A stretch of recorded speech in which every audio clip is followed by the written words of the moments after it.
Hi, I'm Bernie Broderick, Technical Training Manager for Eastern Acoustic Works.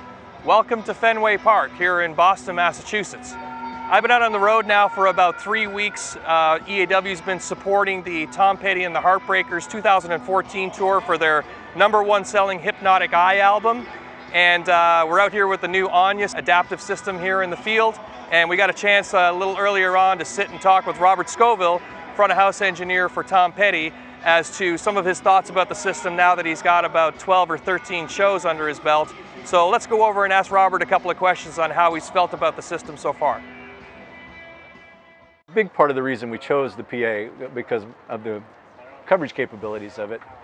And it's been startling really how easily we've achieved coverage, in the venues we've done. From the end of coverage seat down to the mix position to any position, it's hard to process sometimes how good that is right now, and how easily we achieve that right now. To get that kind of coverage in the past has been labor intensive, to say the least. Even with the best of PAs, you still struggle to get that, and it's been very, very good here.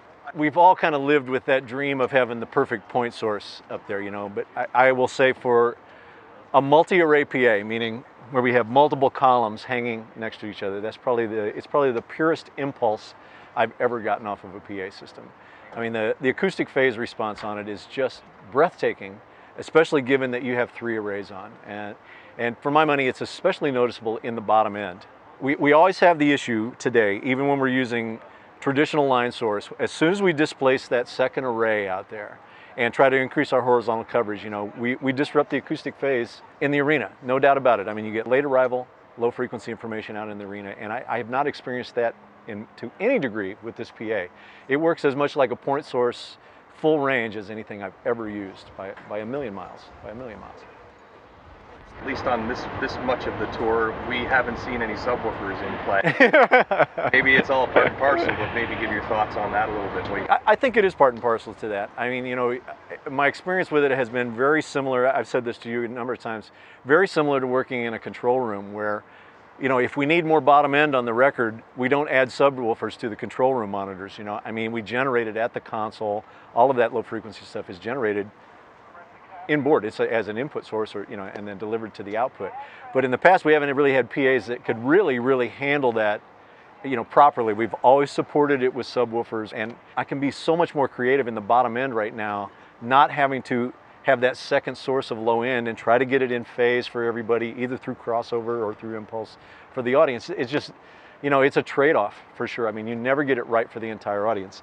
This is as correct for the biggest portion of the audience as I've ever been around. I mean, I'm just astonished at how good the very bottom end coverage is on the very sides of the venue versus the very far throws of the venue. It's just so even and so predictable. And the best part of it for me, honestly, as the mixer on the thing is, I can take measurements sitting right here at the mix position, pick a spot in the room and go take a measurement, and it's pretty dang close to it. I mean, that whole concept of kind of reverse mixing at the console, okay, I got to make it boomy here to make it right out there. I got to make it bright here to make it right over there.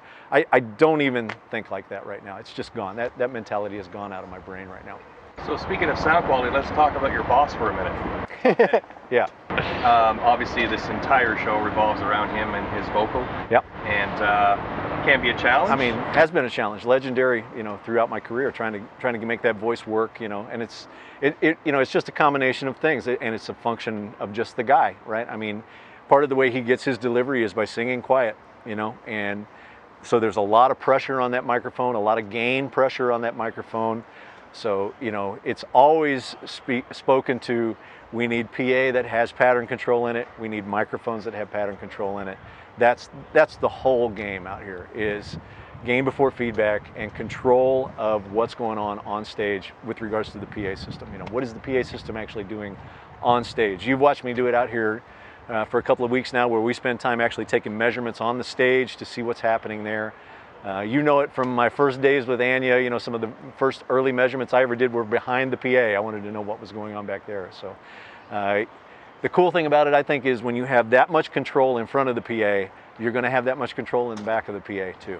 No doubt about it. And that has translated out here. I've been able to get his vocal to a position on this tour that I've never I've never even dreamed about achieving before, and I felt like we had it pretty good before. I felt like, okay, we're really, when we switched over to regular line source, traditional line source, it was a huge improvement, a marked improvement. This is another step forward by, a long jump. Yeah, I remember saying you were fairly surprised by how easy you could get the vocal up. It was one of those things where it kind of, in rehearsals, even the band's producer was there and everybody, we were all kind of talking about it, and we kind of kept just saying, wow, is this real?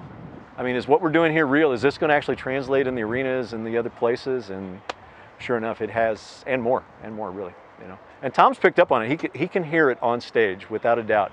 He made note of, it's kind of cool how perceptive he is at times on it and what he picks up on.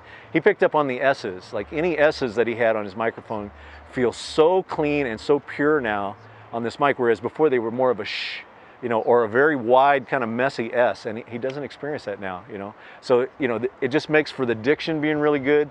He's confident that he's communicating with the audience and they're actually getting what he's saying. All of those things, it's all the things we really strive for. Piano.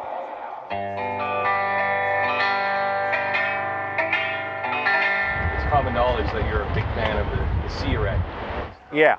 We have an LCR set up on this tour. Maybe you can give people a little bit of insight as to how you're using that C. You got 45 minutes. I mean, it's good. You get the nickel tour? No, I mean, we're using a C array. I've been doing this for many, many years now, probably 10, 12 years.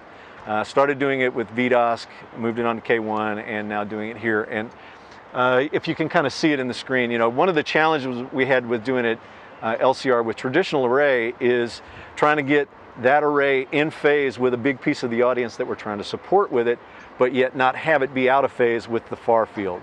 Meaning at the far convergence points, we couldn't get that array so long and so deep that it was throwing back there and actually disrupting phase back there. So it was a real balancing act in traditional array of array length and flying height, etc. You just worked with that every day to try to get it right, because there is a time alignment process that takes place between that C and the LR, right?